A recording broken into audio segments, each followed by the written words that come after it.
talk about China. So while you were all distracted, and while we are all distracted with the banks collapsing, the United States is moving closer to a war with China this evening. Over the past few days, the United States has ramped up its rhetoric and war footing with China, moving huge amounts of ships and weapons towards China in fleet. They're moving a fleet there, which is great news.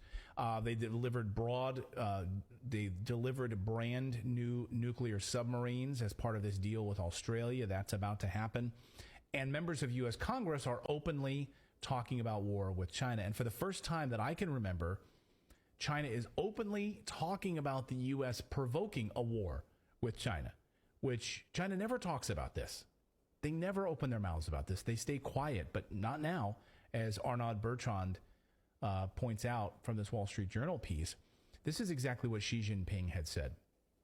And Arnaud says, to my knowledge, this is an unprecedented statement by Xi. So here's what Xi Jinping just said. Western countries led by the United States have implemented all-round containment, encirclement, and suppression against us, bringing unprecedentedly severe challenges to our country's development. And as Caitlin Johnstone reports this morning in a great piece, she has a piece up called "The Drums of War with China Are Beating Much Louder Now."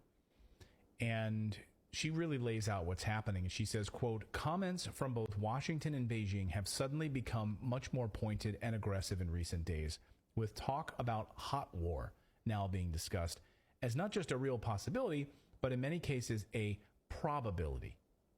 So that's good. What's a hot war? As opposed to a Cold War? Well, actual missiles are fired rather than the talk of missiles being fired like a Cold War. Members of the U.S. Congress are openly saying that we are now at war with China. Oh, yes. So I don't know if you know that, but according to our members of Congress who just got back from Taiwan, we are at war with China, so we better get prepared. Here's Representative Tony Gonzalez, who just returned from Taiwan, where we just sent a whole bunch of weapons. Watch.